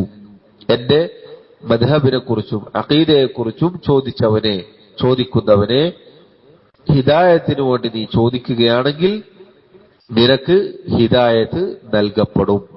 ഹിദായത്ത് എന്നുള്ളത് സഹോദരങ്ങളെ രണ്ട് രൂപത്തിലാണ്. റിസ്ഖ് എന്നതും രണ്ട് രൂപത്തിലാണ്. റുസിഖൽ ഹുദ എന്ന് പറഞ്ഞല്ലോ, റിസ്ഖ് രണ്ട് രൂപത്തിലാണ്. അല്ലാഹു സുബ്ഹാനഹു വ തആല ആമായി പൊതുവായി എല്ലാവർക്കും നൽകുന്ന റിസ്ഖുണ്ട്, ഉപജീവനം, അതിലെല്ലാം പെട്ടു. അത് പൊതുവായി എല്ലാവർക്കും അല്ലാഹു തആല കൊടുക്കും. എന്നാൽ ഖാസായി പ്രത്യേകം അല്ലാഹു നൽകുന്ന റിസ്ഖ് അത് മുഅ്മിനീങ്ങൾക്ക് മാത്രമേ കിട്ടുകയുള്ളൂ. അല്ലാഹു വഴിപ്പെട്ടവനും വഴിപ്പെടാത്തവനും കൊടുക്കേണ്ടതൊക്കെ കൊടുക്കും. എന്നാൽ മുഅ്മിനീങ്ങൾക്ക് അല്ലാഹു തആല പ്രത്യേകം നൽകുന്ന റിസ്ഖിൽപ്പെട്ടതാണ് ഈമാനികമായ റിസ്ഖ്. ഈമാൻ, സത്യവിശ്വാസം, സത്യപാത, ഇതൊക്കെ അല്ലാഹുവിന്റെ ഉപജീവനത്തിൽ റിസ്ഖിൽപ്പെട്ടതാണ്. റിസ്ഖ് രണ്ട് രൂപത്തിലുണ്ട്. അതുപോലെ തന്നെ ഹുദ, ഹിദായത്ത് രണ്ട് രൂപത്തിലുണ്ട്. ഒരാൾ ഹിദായത്തിനെ കുറിച്ച് കേൾക്കും. ചില ആളുകൾ ഹിദായത്തിനെ കുറിച്ച് കേൾക്കും, എല്ലാവരും കേൾക്കും, ഇതാണ് നേർമാർഗം, ഇതാണ് സന്മാർഗം. ഹിദായത്തു ദലാല എന്നാണ് അതിന് പറയാ. എല്ലാവരും അറിയും ഇസ്ലാം ദീനുണ്ട്, അതല്ലെങ്കിൽ ഈ ദീനാണ്, ഇങ്ങനെ കുറെ ആളുകളുണ്ട് ഒക്കെ എല്ലാവരും അറിയും. അതറിയാത്ത ആളുകൾ ഉണ്ടാവുകയില്ല. എന്നാൽ ഹിദായത്തു തൗഫീഖ് എന്നത് വളരെ അപൂർവമാണ്, എല്ലാവർക്കും കിട്ടൂല. ദലാലത്ത്, അറിവ് എന്നുള്ളത് എല്ലാവർക്കും കിട്ടും. ഇസ്ലാമിനെ കുറിച്ച് അറിയാത്ത ആരും ഉണ്ടാവില്ല ഈ കാലഘട്ടത്തിൽ പ്രത്യേകിച്ചിട്ട്. പക്ഷേ അത് സ്വീകരിക്കാനുള്ള തൗഫീഖ് കിട്ടുക എന്നുള്ളത് വളരെ അപൂർവമാണ്. അതുകൊണ്ട് റിസ്ഖ് എന്നത് രണ്ട് രൂപത്തിലുണ്ട്. അതുപോലെ ഹിദായത്തും രണ്ട് രൂപത്തിലാണ്. അല്ലാഹു തആല പൊതുവായി എല്ലാവർക്കും കൊടുക്കുന്ന റിസ്ഖ് ഉണ്ട്. അതുപോലെ പൊതുവായി എല്ലാവരെയും ഇത് അറിയിക്കും, എല്ലാവർക്കും അറിയും. എന്നാൽ ഖാസായി പ്രത്യേകമായി കിട്ടുന്ന റിസ്ഖ് അത് അമലാക്കാൻ, പ്രാവർത്തികമാക്കാൻ സാധിക്കുന്ന തൗഫീഖ് എന്നുള്ളത് എല്ലാവർക്കും ലഭിക്കുകയില്ല. അല്ലാഹുവിനോട് ആത്മാർത്ഥമായിട്ടാണ് നീ ചോദിക്കുന്നത് എങ്കിൽ നിനക്ക് ഹിദായത്ത് ലഭിച്ചിരിക്കും എന്ന് അദ്ദേഹം പറയുകയാണ്. ഹിദായത്ത് എന്നുള്ളത് സഹോദരങ്ങളെ നമ്മൾ ഓരോരുത്തരും 17 തവണ അള്ളാഹുവിനോട് ചോദിക്കുന്ന കാര്യമാണ്. 17 തവണ 5 നേരത്തെ നിസ്കാരങ്ങളിൽ ഇഹ്ദിന സിറാത്തൽ മുസ്തഖീം എന്ന് നിർബന്ധമായി എല്ലാ റക്അത്തിലും നമ്മൾ ചോദിക്കുന്നു. അല്ലെ? എന്തിനാണ് ഹിദായത്തിന് വീണ്ടും വീണ്ടും ചോദിക്കുന്നത്? ഹിദായത്ത് കിട്ടി സന്മാർഗം എന്താണെന്ന് മനസ്സിലായി എന്നിട്ടാണ് നിസ്കരിക്കാൻ വന്നിട്ട് നിൽക്കുന്നത്. എന്നിട്ട് ആ നിസ്കാരത്തിൽ അള്ളാഹുവിനോട് വീണ്ടും ചോദിക്കാണെന്ത്? അള്ളാഹുവെ നീ ഹിദായത്തിലാക്കണേ. പണ്ഡിതന്മാർ പറഞ്ഞു, ഹിദായത്ത് എന്നുള്ളത്, സന്മാർഗം എന്നുള്ളത് അതിൽ ഉറച്ചു നിൽക്കാൻ സാധിക്കണേ എന്നാണ് ആ ചോദ്യത്തിന്റെ അർത്ഥം. അല്ലാഹുവേ, മരണം വരെ ആ ഹിദായത്തിൽ നീ എന്നെ ഉറപ്പിച്ചു നിർത്തണേ എന്നാണ് ആ ചോദ്യത്തിന്റെ അർത്ഥം. കാരണം ഹിദായത്ത് എന്താണ് എന്ന് എല്ലാവരും അറിയും. അതിൽ പ്രത്യേകമായി അള്ളാഹു തൗഫീഖ് ചെയ്ത ആളുകൾക്കാണ് ആ ഹിദായത്ത് സ്വീകരിക്കാനുള്ള ഭാഗ്യം കിട്ടുക. ഈ കിട്ടിയതിന് ശേഷവും തെറ്റിപ്പോകുന്ന ആളുകളുണ്ട്. കിട്ടിയതിന് ശേഷവും തെറ്റിപ്പോകുന്ന ആളുകളുണ്ട്. ഈമാനിൽ ദുർബലതകൾ സംഭവിച്ചുകൊണ്ട്, ഈമാൻ വലിച്ചെറിഞ്ഞുകൊണ്ട്, ഇത് അറിഞ്ഞതിന് ശേഷം തിരിച്ചു മടങ്ങുന്ന ആളുകളുണ്ട്. അള്ളാഹു അക്കൂട്ടത്തിൽ നിന്നും നമ്മെ കാത്തുരക്ഷിക്കുമാറാവട്ടെ. അപ്പൊ ഹിദായത്തിലായി ജീവിച്ചു മരിക്കാൻ സാധിക്കുക എന്നുള്ളതാണ് വലിയ കാര്യം. ഹിദായത്തിന് വേണ്ടി ആത്മാർത്ഥമായി നമ്മൾ വീണ്ടും വീണ്ടും ചോദിച്ചുകൊണ്ടിരിക്കുകയാണ്. എല്ലാ നിസ്കാരത്തിലും നമ്മൾ ചോദിക്കണം. വലിയ പ്രാധാന്യമുണ്ട് ഹിദായത്ത്, സന്മാർഗം എന്നതിന്. ആരാണോ ആത്മാർത്ഥമായി അള്ളാഹുവിനോട് ചോദിക്കുന്നത്, അള്ളാഹു സുബ്ഹാനഹു വ തആല അവന് അത് നൽകുന്നതാണ്. ഹിദായത്ത് എന്ന് ഈ പറഞ്ഞ വാക്കിൽ എല്ലാം പെട്ടു. എല്ലാ കാര്യങ്ങളും അതിൽ അള്ളാഹു തആല ഉൾപ്പെടുത്തി. ഒരാൾക്ക് ഹിദായത്ത് കിട്ടിയാൽ അയാൾക്ക് ഇഹലോകവും പരലോകവും കിട്ടിയവനെ പോലെയാണ്. ഇഹലോകത്ത് വിഭവങ്ങൾ കുറഞ്ഞാലും അള്ളാഹു സുബ്ഹാനഹു വ തആല ഇഹലോകത്ത് സമാധാനവും ശാന്തിയും ആശ്വാസവും ഒക്കെ നൽകും. ഇഹലോകവും പരലോകവും കിട്ടിയ ആളുകളെ പോലെയാണ്.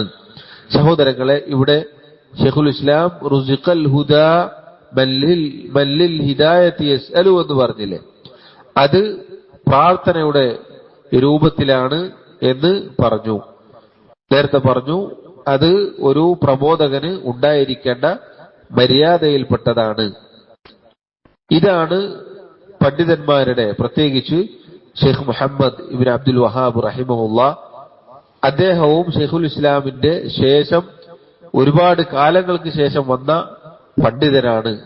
ഷെയ്ഖുൽ ഇസ്ലാം ഇബ്നു തൈമിയ്യ റഹിമഹുല്ലയുടെ കിതാബാണ് അദ്ദേഹം കൂടുതൽ അവലംബിച്ചത് എന്ന് കാണാം. അതുപോലെ ഇബ്നുൽ ഖയ്യിം റഹിമഹുല്ല അദ്ദേഹത്തിന്റെ കിതാബ് കൂടുതൽ അവലംബിച്ചു എന്ന് കാണാം. കാരണം തെളിവുമായി അടുത്തു നിൽക്കുന്ന ഗ്രന്ഥങ്ങളാണ്. രണ്ട് പണ്ഡിതന്മാരാണ് ഇവർ. അതുകൊണ്ട് തന്നെ ഷെയ്ഖ് മുഹമ്മദ് ഇബ്നു അബ്ദുൽ വഹാബ് റഹിമഹുല്ല അദ്ദേഹത്തിന്റെ കിതാബിലും ഈ രൂപത്തിലുള്ള പ്രയോഗങ്ങൾ നമുക്ക് കാണാം.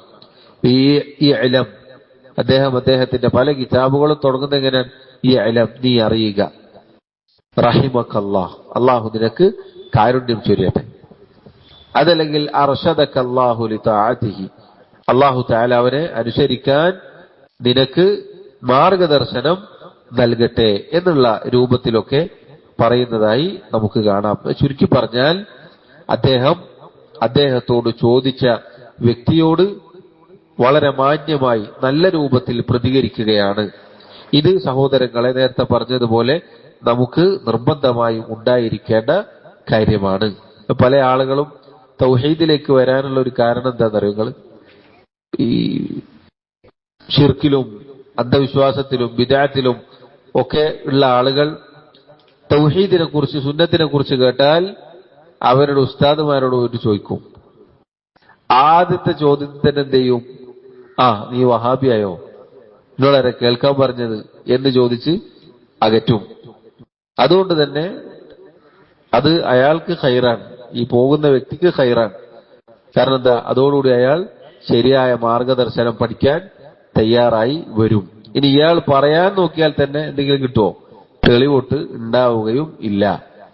അതുകൊണ്ട് നമ്മൾ ചോദിക്കപ്പെട്ടാൽ വളരെ മാന്യമായി അറിയുന്ന കാര്യം ആ രൂപത്തിൽ തെളിവിന്റെ പിൻബലത്തിൽ പറഞ്ഞു കൊടുക്കാനും അവരോട് നല്ല രൂപത്തിൽ പ്രതികരിക്കാനും ശ്രമിക്കുക എന്നത് നമ്മൾ ഓരോരുത്തരും ശ്രദ്ധിക്കേണ്ട കാര്യമാണ്. ഷെയ്ഖുൽ ഇസ്ലാം ഇബ്നു തൈമിയ്യ റഹിമഹുല്ലാ അദ്ദേഹം പറയുന്നു, ഇസ്മഅ കലാമ മുഹഖ്ഖിഖിൻ ഫീ ഖൗലിഹി ലാ യൻതനി അൻഹു വലാ യതബദ്ദലു. ഇസ്മഅ എന്ന് പറഞ്ഞാൽ ഇഅ്ലം എന്ന വാക്കിന് സമാനമായ പ്രയോഗമാണ്. എന്താണ് ഇഅ്ലം എന്ന് പറഞ്ഞാൽ? നീ അറിയുക, നീ പഠിക്കുക, നീ മനസ്സിലാക്കുക എന്ന വാക്കാണ്. അത് പണ്ഡിതന്മാർ പറഞ്ഞതുപോലെ അല്ലാഹു തആല പരിശുദ്ധ ഖുർആനിൽ പ്രയോഗിച്ച പ്രയോഗമാണത്. ഇഅ്ലമൂ ഫഅലം വഅലമു. എന്താണ് ആ പറഞ്ഞതിന്റെ ഒക്കെ അർത്ഥം? ഇനി പറയാൻ പോകുന്ന കാര്യത്തിന്റെ പ്രാധാന്യം അറിയിക്കുന്ന വാക്കുകളാണ്, അതിലേക്ക് ശ്രദ്ധ ക്ഷണിക്കുന്ന വാക്കുകളാണ്. യഅലം, നീ അറിയുക എന്ന് പറഞ്ഞിട്ട് അടുത്ത കാര്യം പറയുമ്പോൾ കൂടുതൽ ശ്രദ്ധ ഉണ്ടാവും, കൂടുതൽ ശ്രദ്ധിക്കാൻ സാധിക്കും. അപ്പൊ അദ്ദേഹം പറയുകയാണ്, ഇസ്മ, നീ കേൾക്കുക, നീ ശ്രദ്ധിച്ച് കേൾക്കുക, നീ മനസ്സിലാക്കുക. കലാമ മുഹഖ്ഖിഖിൻ ഫീ ഖൗലിഹി, ഈ അഖീദയെക്കുറിച്ചും നീ ചോദിച്ച അഖീദയെക്കുറിച്ചും മദ്ഹബിനെ കുറിച്ചും വ്യക്തമായി പഠിച്ചു മനസ്സിലാക്കിയ, അതിനെക്കുറിച്ച് നല്ല ബോധ്യമുള്ള ഒരാളുടെ വാക്ക്, അഥവാ അദ്ദേഹത്തെ കുറിച്ച് പറയുകയാണ്. അദ്ദേഹം സ്വന്തത്തെ കുറിച്ചാണ് പറയുന്നത്. മുഹഖ്ഖിഖായ അഥവാ തെളിവുകൾ തഹ്ഖീഖ് ചെയ്തിട്ടുള്ള, ഖുർആനിന്റെയും സുന്നത്തിന്റെയും പിൻബലത്തിൽ വിശ്വാസവും മദ്ഹബും ഒക്കെ കാത്തു സൂക്ഷിച്ചിട്ടുള്ള ഒരാളുടെ വാക്ക് നീ ശ്രദ്ധിച്ച് കേൾക്കുക. അവിടെ പണ്ഡിതന്മാർ പറഞ്ഞു, അദ്ദേഹം ഞാൻ മുഹഖ്ഖിഖാണ്, ഞാൻ വലിയ സംഭവമാണ് എന്ന നിലക്ക് പറഞ്ഞതല്ല. അല്ലെ, അവിടെ ഒരു പരിശുദ്ധപ്പെടുത്തലുണ്ട്. ഞാൻ മുഹഖ്ഖിഖാണ്, ഞാൻ തഹ്ഖീഖ് ചെയ്ത ആളാണ് എന്ന് അദ്ദേഹം അവിടെ പറഞ്ഞു. അതെന്തിന്റെ പേരിലാണ്? അദ്ദേഹത്തെ സ്വയം പുകഴ്ത്തിയതാണോ? അല്ല, സ്വയം പുകഴ്ത്താൻ പാടില്ല. നമ്മളെ തന്നെ പുകഴ്ത്താൻ പാടില്ല. എന്നാൽ ഇവിടെ സംഭവിച്ചത് എന്തല്ല, അദ്ദേഹം സ്വയം പുകഴ്ത്തിയതല്ല, മറിച്ച് അദ്ദേഹം മുഹഖ്ഖിഖാണ്. അദ്ദേഹം ഇനി പറയാൻ പോകുന്ന അഖീദയുടെ മദ്ഹബിന്റെ വിഷയത്തിൽ വ്യക്തമായി ധാരണയുള്ള ആളാണ് എന്ന് കേൾക്കുന്ന ആൾക്ക് എന്ത് വേണം? ബോധ്യപ്പെടണം. അതിനു വേണ്ടിയിട്ടാണ്. ഇപ്പൊ നമ്മളോട് ഒരാള് നമ്മുടെ അഖീദയെ കുറിച്ച് ചോദിച്ചു, നമ്മുടെ മദ്ഹബിനെ കുറിച്ച് ചോദിച്ചു. അപ്പൊ നമ്മൾ തപ്പിക്കളിച്ച് എങ്ങനെ ഉണ്ടാവും? അയാളെ പാട്ടിന് പോവും. അപ്പൊ നമ്മൾ നമ്മുടെ അഖീദയിലും നമ്മുടെ മദ്ഹബിലും ഉറച്ച വിശ്വാസമുള്ള ദൃഢതയുള്ള ആളായിരിക്കണം. ഞാൻ തൗഹീദിലേക്ക് വന്നു, തൗഹീദ് സ്വീകരിച്ചു, തൗഹീദ് ഒരാൾക്ക് പറഞ്ഞു കൊടുക്കാണ്, അല്ലെങ്കിൽ തൗഹീദിനെ കുറിച്ച് ഒരാൾ എന്നോട് ചോദിക്കാണ്. അപ്പൊ ഞാൻ എന്ത് വേണം? ഉറപ്പോടുകൂടി പറഞ്ഞു കൊടുക്കണം. കാരണം എന്താ? ഖുർആനും സുന്നത്താണ് എനിക്ക് പറയാനുള്ളത്. ആ ഉറപ്പുണ്ട്, ഞാൻ പഠിച്ചു മനസ്സിലാക്കിയിട്ടുണ്ട്, എനിക്കത് ബോധ്യപ്പെട്ടിട്ടുണ്ട് എന്ന ഉറപ്പ് എനിക്ക് വേണം. ആ ഉറപ്പോടുകൂടി ഒരാൾക്ക് പറഞ്ഞു കൊടുത്താലേ എന്താവുള്ളൂ? അയാളും സ്വീകരിക്കുള്ളൂ. അല്ലെ, നമ്മൾ തന്നെ ഒരു സംശയത്തിൽ എന്താലോ ആളുകൾ സ്വീകരിക്കോ? ഇല്ല. എങ്ങനെ ആളുകൾ സ്വീകരിക്ക? നമ്മൾ തന്നെ അത് ശരിയാണോ, അത് ശരിയാവോ എന്ന നിലപാട് നമുക്ക് ഉണ്ടാവാൻ പാടില്ല. ഇതാണ് ഹക്ക്, അഥവാ ലാ ഇലാഹ ഇല്ലല്ലാഹ്, തൗഹീദ്, സുന്നത്ത്, ഈ ദീനിന്റെ അടിത്തറ, ഇതാണ് ഹക്ക്, ഇതാണ് സത്യം എന്ന ദൃഢവിശ്വാസം നമുക്ക് വേണം. മുഅ്മിനീങ്ങളെ കുറിച്ച് അള്ളാഹു പറഞ്ഞതാണ്. അള്ളാഹു പറഞ്ഞു, അവർ ഈമാൻ സ്വീകരിച്ചവരാണ്. സുമ്മ ലം യർതാബു, പിന്നെ അവർക്ക് എന്തില്ല? ഒരു സംശയവും അവരുടെ മനസ്സിലേക്ക് കടന്നു വരൂല.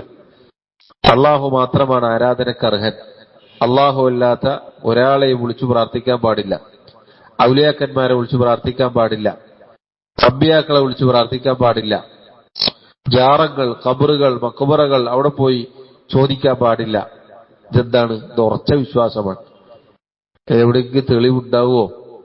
ഉസ്താദുമാര് പറയുന്നത് ശരിയാവുമോ നമുക്ക് തോന്നാൻ പാടുണ്ടോ? ഇല്ല. കാരണം എന്താ? തെളിവില്ല. ആരാ പറഞ്ഞത്? അള്ളാഹു പറഞ്ഞു സൂറത്തുൽ മുഅ്മിനൂനിൽ, വമൻ യദ്ഉ മഅല്ലാഹി ഇലാഹൻ ആഖറ ലാ ബുർഹാന ലഹു ബിഹി.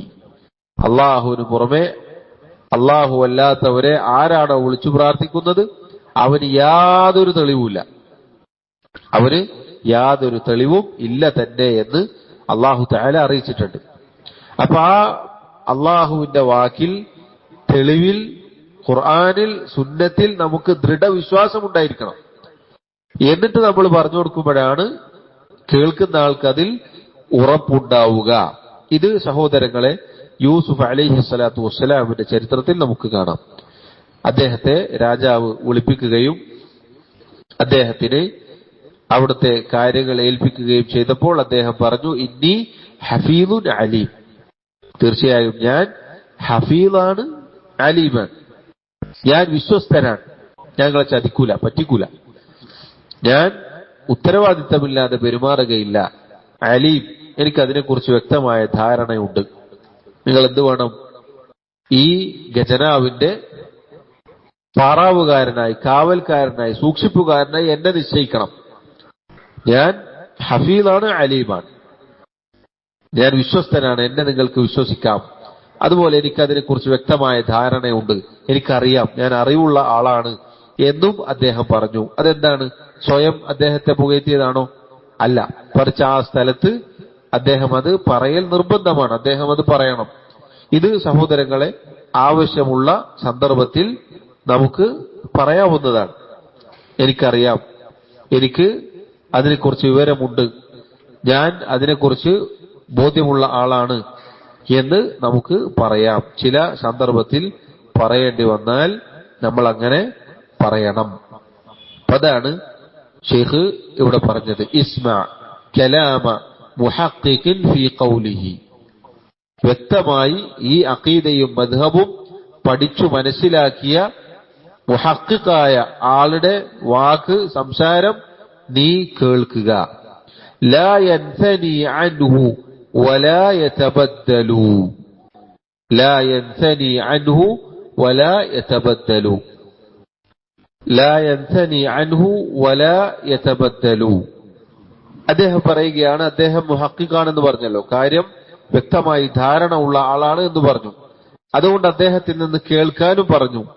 എന്നിട്ട് അദ്ദേഹം പറയുകയാണ്, ലാ യൻസനി അൻഹു വലാ യതബദ്ദലു. ഈ പറയാൻ പോകുന്ന അഖീദ, മദ്ഹബ് എന്നത് ഒരിക്കലും ആ മദ്ഹബിൽ നിന്ന് ഇയാള് മാറുകയോ തെറ്റുകയോ അതിനെ മാറ്റിമറിക്കുകയോ ചെയ്യുകയില്ല. ഇന്ന് പറഞ്ഞത് നാളെ മാറ്റി പറയാം, ഇന്ന് പറഞ്ഞതിനെതിരായി മറ്റന്നാൾ പറയാം, അങ്ങനെ ഒരു പരിപാടി ഉണ്ടാവില്ല. അതുകൊണ്ട് നിങ്ങൾ പേടിക്കണ്ട എന്നാണ് ചോദ്യകർത്താവിനോട് ശൈഖുൽ ഇസ്ലാം ഇബ്നു തൈമിയ്യ റഹിമഹുല്ലാഹ് അദ്ദേഹം പറഞ്ഞത്. മനസ്സിലായോ? ഇസ്മഅ കലാമ മുഹഖ്ഖിഖിൻ ഫീ ഖൗലിഹി ലാ യൻസനി അൻഹു വലാ യതബദ്ദലു. ഞാൻ മുഹഖ്ഖിഖാണ്, ഞാൻ ഈ കാര്യം പഠിച്ചു മനസ്സിലാക്കിയ ആളാണ്, അതുകൊണ്ട് നിങ്ങൾ എന്നിൽ നിന്നും കേൾക്കുക. ഞാൻ പറയാൻ പോകുന്ന വിശ്വാസ കാര്യങ്ങൾ, എന്റെ നിലപാടുകൾ ഒരിക്കലും അതിൽ നിന്ന് മാറുകയോ അതിന് മാറ്റം വരികയോ തിരുത്തൽ വരികയോ ചെയ്യുകയില്ല. ഇത് സഹോദരങ്ങളെ അഹ്ലുസുന്നത്തിന്റെ പ്രത്യേകതയാണിത്. അഹ്ലുസുന്ന വൽ ജമാഅത്തിന്റെ പ്രത്യേകതയാണിത്. ആദം നബി അലൈഹി സ്വലാത്തു വസ്സലാം മുതൽ ഖിയാമത്ത് നാൾ വരെയുള്ള എല്ലാവരും പറഞ്ഞ അഖീദ ഒന്നാണ്, ഒരു മാറ്റമില്ല. അല്ലാഹു സുബ്ഹാനഹു വ തആല പറഞ്ഞതുപോലെ അല്ലാഹു ഉസൂൽ, അടിസ്ഥാനം എല്ലാവർക്കും ഒന്നാന്ന് നൽകിയത്. എല്ലാവരുടെയും അടിസ്ഥാനം ഒന്നാണ്, തൗഹീദാണ്, ലാ ഇലാഹ ഇല്ലല്ലാഹ്. അതുകൊണ്ട് നിങ്ങൾ നൂഹ് നബി പറഞ്ഞെന്താ? യാ ഖൗമി അബ്ദുല്ലാഹ് മാലക്കും മിൻ ഇലാഹിൻ ഗൈറുഹു. അതെന്നാണ് ആര് പറഞ്ഞത്? ഹൂദ് നബി അലൈഹിസ്സലാം, സാലിഹ് നബി, ശുഐബ് നബി, നമ്മുടെ റസൂൽ സല്ലല്ലാഹു അലൈഹി വസല്ലം നൂറ്റാണ്ടുകൾ പിന്നിട്ട് വന്നപ്പോഴും നബി സല്ലല്ലാഹു അലൈഹി വസല്ലം പറഞ്ഞത് അതേ വാക്കാണ് പറഞ്ഞത്. ഉസൂൽ ഒന്നാണ്. അതുകൊണ്ടാണ് റസൂലുള്ളാഹി സല്ലല്ലാഹു അലൈഹി വസല്ലം പറഞ്ഞത് അൽ അംബിയാഉ, നബിമാരെന്നത് ഒരൊറ്റ ഉപ്പയുടെ, അതായത് ഒരു മനുഷ്യന്റെ, ഒരാളുടെ വ്യത്യസ്ത ഭാര്യമാരിൽ ഉണ്ടായ മക്കളെ പോലെയാണ്. എന്ന് പറഞ്ഞാൽ അവരുടെ പിതാവ് ഒന്നാണ്, ഉമ്മ വേറെ വേറെയാണ് എന്നതുപോലെ അസ്ൽ ഒന്നാണ്. എല്ലാവരുടെയും അഖീദ ഒന്നാണ്, വിശ്വാസം, അടിസ്ഥാന കാര്യം ഒന്നാണ്. എന്നാൽ വിശദാംശങ്ങളിൽ വ്യത്യാസം ഉണ്ടാവും. ചില കാര്യങ്ങളിൽ, ഇപ്പൊ നോമ്പ്, അതല്ലെങ്കിൽ അതിന്റെ വിധിവിലക്കുകൾ, നിസ്കാരത്തിന്റെ ചില വിധിവിലക്കുകൾ, അല്ലെങ്കിൽ വേറെന്തെങ്കിലും ചില ആളുകൾക്ക് ഹറാമായത് അല്ലാഹു തആല പിന്നീട് അതിൽ ഇളവ് നൽകും. അങ്ങനെയുള്ള വ്യത്യാസങ്ങൾ ഉണ്ടായേക്കാം. അത് അഹ്ലുസുന്ന വൽ ജമാഅത്തിന്റെ, നമ്മുടെ നല്ലവരായ മുൻഗാമികളുടെ പ്രത്യേകതയിൽപ്പെട്ടതാണ്. അടിസ്ഥാനങ്ങളിൽ, അതല്ലെങ്കിൽ ഇന്ന് പറഞ്ഞത് നാളെ മാറ്റി പറയേണ്ട ഒരു ആവശ്യവും ഉണ്ടാവുകയില്ല. അല്ലാഹു തആല എല്ലാ കാര്യങ്ങളും ഉൾക്കൊള്ളിച്ചുകൊണ്ട് ഈ ദീന് പൂർത്തീകരിച്ച് നബി സല്ലല്ലാഹു അലൈഹി വസല്ലം വഫാത്തായി പോകുമ്പോൾ എങ്ങനെയാണോ ഉള്ളത് അതുപോലെ തന്നെയാണ്, അത് തന്നെയാണ് നമുക്ക് ഖിയാമത്ത് നാൾ വരെ ഉള്ള ആൾക്കും പറയാനുള്ളത്. ഇനി അങ്ങോട്ട് എന്തില്ല, ഒരു മാറ്റലോ കൂട്ടലോ കുറക്കലോ ഒന്നുമില്ല. അന്ന് അവർ ചെയ്തത് എന്താണോ അവർക്ക് ദീന്, അതാണ് ഇന്നും നമുക്ക് ദീൻ. ഇമാം മാലിക് റഹിമഹുല്ലാഹ് അദ്ദേഹം പറഞ്ഞതുപോലെ സഹാബത്ത് അൽയൗമ അക്മൽതു ലക്കും ദീനക്കും വഅത്മംതു അലൈക്കും നിഅമതി വറളീതു ലക്കുമുൽ ഇസ്ലാമ ദീന, ഇന്നേ ദിവസം നിങ്ങൾക്ക് നിങ്ങളുടെ ദീൻ പൂർത്തീകരിച്ചു തന്നിരിക്കുന്നു എന്ന ആ ആയത്തിറങ്ങുമ്പോൾ അവർ എന്തൊക്കെയാണോ ദീനായി ആചരിച്ചിരുന്നത് അത് മാത്രമേ ഇന്നും ദീനാവുള്ളൂ. അന്ന് അവർക്ക് ദീനല്ലാത്തതൊന്നും ഇന്നും ദീനാവുകയില്ല. അന്ന് അവർക്ക് എന്താണോ ദീൻ അതാണ് ഇന്നും ദീൻ. അന്ന് അവർക്ക് ദീനാവാത്തത് ഇന്നും ദീനാവുകയില്ല. അപ്പൊ അതുകൊണ്ട് അദ്ദേഹം പറയുകയാണെന്ത്, ലാ യൻസനി അൻഹു വലാ യതബദ്ദലു, പറഞ്ഞത് പിൻവലിക്കുക, അതിൽ നിന്ന് മാറി നിൽക്കുക, അതല്ലെങ്കിൽ അതിനൊരു മാറ്റത്തിരുത്തലുകൾ വരിക, അത് മാറ്റിമറിക്കുക എന്ന ഒരു ഏർപ്പാടും എന്റെ ഭാഗത്ത് നിന്ന് ഉണ്ടാവുകയില്ല. അതുകൊണ്ട് ധൈര്യമായിട്ട് നീ കേട്ടോളൂ എന്നാണ് പറഞ്ഞതിന്റെ ചുരുക്കം. ഇത് സഹോദരങ്ങളെ, ഇതിൽ നമുക്ക് അഭിമാനിക്കാം. അൽഹംദുലില്ലാ, അല്ലാഹു സുബ്ഹാനഹു വ തആല നമുക്ക് നൽകിയ ഈ പരിശുദ്ധ ദീൻ, ആ ദീനിന്റെ തനതായ അന്തസത്ത അത് ഉൾക്കൊള്ളാനുള്ള ഭാഗ്യം അള്ളാഹു നമുക്ക് നൽകുക എന്നത് വലിയ തൗഫീഖാണ്. നമുക്കൊരിക്കലും കാലങ്ങൾ കഴിയുന്നതിനനുസരിച്ച് മാറ്റങ്ങൾ വരുത്തേണ്ടതില്ല. പിഴച്ച കക്ഷികൾ, ബിദഈ കക്ഷികൾ, ബിദഅത്തിന്റെ ആളുകളെ പരിശോധിച്ചു നോക്കിയാൽ അവർ ഇപ്പൊ പറഞ്ഞത് കുറച്ചു കഴിഞ്ഞാൽ മാറ്റും, കുറച്ചു കാലങ്ങൾ കഴിഞ്ഞാൽ അവർ മാറ്റും. ഒരു കാലത്ത് വോട്ടിങ്ങും അതുപോലെയുള്ള കാര്യങ്ങളും എതിർത്ത ആളുകൾ ഇന്ന് അതിന്റെ വാഹകരാണ്. അവരാണ് ഇന്ന് സ്ഥാനാർത്ഥിയും അധികാരത്തിനോട് ഇന്ന് മത്സരിക്കുകയാണ് എന്നതുപോലെ പല നിലപാടുകളും ബിദഈ കക്ഷികൾ പിന്നീട് പിൽക്കാലത്ത് മാറ്റുന്നതായി നമുക്ക് കാണാം. അവർക്ക് ഉറച്ചു നിൽക്കാൻ അവർക്ക് സാധിക്കുകയില്ല. അവരിങ്ങനെ മാറ്റിമറിച്ചുകൊണ്ടേയിരിക്കും. ഒരാൾ പറഞ്ഞാൽ അടുത്ത ആൾ പറയാം, ഇന്ന് പറഞ്ഞായിരിക്കില്ല നാളെ പറയുക. എന്നാൽ നിങ്ങൾ നോക്കൂ, നമ്മൾ ഈ പറഞ്ഞ തൗഹീദ്, ഈ തൗഹീദിന് നമ്മൾ എന്താണോ ഓതുന്നത് ആയത്ത് ഇത് തന്നെയാണെന്ത്, ഇതേ വിശ്വാസമുള്ള ആഫ്രിക്കയിലുള്ള ഒരാൾ ഓതുക, നമ്മളൊരു പരിചയം ഉണ്ടാവില്ല, പക്ഷെ അവിടുന്ന് ഓതുന്ന ആയത്ത് ഇത് തന്നെയായിരിക്കും. കാരണം എന്താ, ആദർശപരമായ ഐക്യമാണത്. അതാണ്, അതിലൊരിക്കലും മാറ്റങ്ങൾ വരികയില്ല. എന്നാൽ അഹ്ലുൽ ബിദ്അ അവരെ സംബന്ധിച്ചിടത്തോളം മാറി മറിഞ്ഞുകൊണ്ടേയിരിക്കും. കാരണം അവർ ദീൻ എന്നത് തർക്കമാക്കി കൊണ്ടു നടക്കുന്ന ആളുകളാണ്. കാരണം യഥാർത്ഥ ദീനിൽ നിന്ന് തെറ്റിയാൽ പിന്നെന്ത് വേണ്ടി വരും, സ്ഥാപിക്കാൻ അടിയേണ്ടി വരും. അവരുടെ ബിദ്അത്തുകൾ സ്ഥാപിക്കാൻ തർക്കശാസ്ത്രവുമായി ഇറങ്ങേണ്ടി വരും. കണ്ടില്ലേ, അള്ളാഹു അല്ലാത്തവരെ ആരാധിക്കാൻ വേണ്ടി സംവാദം, മുഖാമുഖം, വാദപ്രതിവാദം. എന്തിനാണിത്? അള്ളാഹു അല്ലാത്തവരെ വിളിക്കാനാണ്. അള്ളാഹു പറഞ്ഞു, നിങ്ങൾ എന്നോട് ദുആ ചെയ്തോ, ഞാൻ നിങ്ങൾക്ക് ഉത്തരം നൽകാം. ഇനി പ്രയാസമുണ്ടോ, നിങ്ങൾക്ക് കഷ്ടപ്പെടുന്നുണ്ടോ, അമ്മ യുജീബുൽ മുത്തറ ഇദാ ദഅ, കഷ്ടപ്പെടുന്നവൻ പ്രയാസപ്പെടുന്നവൻ വിളിച്ചു പ്രാർത്ഥിച്ചാൽ ഉത്തരം നൽകാൻ ആരാണുള്ളത്? ഒക്കെ അള്ളാഹു ചോദിക്കുമ്പോ ഒരു ഭാഗത്തുനിന്ന് സംവാദം നടക്കുകയാണ്. എന്ത്, അള്ളാഹുവേ നീ പറഞ്ഞിട്ടൊന്നും കാര്യമില്ല, നമുക്ക് മൊഹീദ്ദീൻ ശൈഖിനെ വിളിക്കണം, നമുക്ക് ബദരീങ്ങളെ വിളിക്കണം, നമുക്ക് റസൂലിനെ തങ്ങളെ എന്ന് വിളിക്കണം എന്ന ആളുകൾ പറയുന്നത് പോലെയാണ്. അപ്പൊ നോക്കൂ നിങ്ങൾ, ദീൻ എന്നത് അവർ തർക്കമായി കൊണ്ടു നടക്കുകയാണ്. കാരണം അവർക്കിത് സ്ഥാപിക്കണം. അതെല്ലാ കക്ഷികളും, പിഴച്ച എല്ലാ കക്ഷികളും അങ്ങനെ തന്നെയാണ്. ഇപ്പൊ ഖവാരിജികൾ ആദ്യമായി ഉടലെടുത്ത ഒരു കക്ഷിയായി ഈ ദീനിൽ നിന്നും ഇസ്ലാമിന്റെ ഐക്യത്തിൽ നിന്നും വേറിട്ട് പോയതാണ് ഖവാരിജികൾ. അവരെന്താണ് ചെയ്തത്? മുനാദറ നടത്താണ്, വാദപ്രതിവാദം നടത്താണ്, ഇത് തർക്കിക്കുകയാണ് ചെയ്തത്. അതുപോലെ ഷിഈ റാഫിദുകൾ തർക്കിക്കുകയാണ് ചെയ്തത്, അവർ പ്രശ്നങ്ങൾ ഉണ്ടാക്കുകയാണ് ചെയ്തത്. ഇങ്ങനെ ഏത് കക്ഷികളും അങ്ങനെ തന്നെയാണ്. ഇമാം മാലിക് റഹിമഹുല്ലാഹ് അദ്ദേഹത്തിന്റെ അരികിൽ ഒരാൾ വന്നുകൊണ്ട് പറഞ്ഞു, എനിക്ക് താങ്കളോട് സംവാദം നടത്തണം, തർക്കിക്കണം. അപ്പൊ അദ്ദേഹം ചോദിച്ചു, ഞാൻ ജയിച്ചാലോ? തർക്കിച്ചു ഞാൻ ജയിച്ചു എന്ന് വിചാരിക്കാം. അപ്പൊ വന്ന ആള് പറഞ്ഞു, ഞാൻ നിങ്ങളെ പിൻപറ്റും.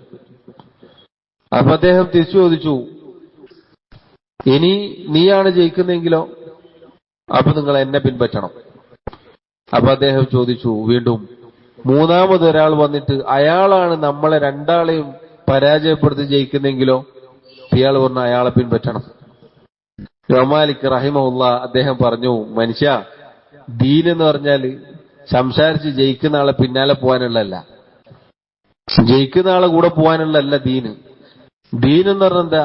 ഖാലല്ലാഹ് ഖാല റസൂലുള്ള, അള്ളാഹു പറഞ്ഞു, റസൂല് പറഞ്ഞു, ഈ ഉമ്മത്തിലെ നല്ലവരായ മുൻഗാമികൾ പറഞ്ഞു, അതാണ് ദീൻ. ജയിക്കുന്ന ആളെ പിന്നാലെ പോവലല്ല. ബിദഅത്തിന്റെ ആളുകളുടെ അവസ്ഥയാണിത്. അവർ തർക്കിച്ച് അങ്ങനെയാണ് അവർ ദീൻ കണ്ടെത്തുക. അദ്ദേഹം പറയുകയാണെന്ത്? നീ ഉറപ്പോടെ ധൈര്യത്തോടെ വിശ്വസിച്ചോളൂ, കേട്ടോളൂ, ഒരു പേടിയും പേടിക്കേണ്ടതില്ല. കാരണം ലാ യൻസനി അൻഹു വലാ യതബദ്ദലു, മാറ്റുകയോ മാറ്റിമറിക്കുകയോ തിരുത്തുകയോ ഒരാവശ്യവും വേണ്ടതില്ലാത്ത രൂപത്തിൽ തഹ്ഖീഖ് ചെയ്തുകൊണ്ടാണ് ഞാനീ പറയുന്നത്. എനിക്ക് ഈ പറയുന്നതിൽ ഉറച്ച വിശ്വാസമുണ്ട്, ദൃഢവിശ്വാസമുണ്ട്, ഉറപ്പുണ്ട് എന്ന് അദ്ദേഹം പറഞ്ഞു കൊടുക്കുകയാണ്. ഇൻഷാ അല്ലാഹ് ഇതിന്റെ ബാക്കി നമുക്ക് അടുത്ത ദർസിൽ വിശദീകരിക്കാം. അടുത്തത് ഇനി ഈ അദ്ദേഹത്തിന്റെ വിഷയങ്ങളിലേക്ക് കടന്നു വരികയാണ്. അതായത് അഖീദ എന്താണ്, മദ്ഹബ് നിലപാട് എന്താണ് എന്ന് അദ്ദേഹം ഇനി പറയാൻ പോവാണ്. അടുത്ത കവിത എന്നത് വിശാലമായി പറയാനുള്ളതാണ്. ഹുബ്ബു സ്വഹാബത്തി കുല്ലിഹിം ലി മദ്ഹബുൻ വമവദ്ദത്തുൽ ഖുർബ ബിഹാ അതവസ്സലു തുടങ്ങി ഇനി അങ്ങോട്ട് വിഷയത്തിലേക്ക് വരികയാണ്. ഇതാണ് അതിന്റെ ആമുഖം. ഷെയ്ഖ് രണ്ട് വരികളിലായി പറഞ്ഞത് ഒരു ആമുഖമാണ്. യാ സായിലി അൻ മദ്ഹബി വഅഖീദതി റുസിഖൽ ഹുദാ മൻ ലിൽ ഹിദായതി യസ്അലു.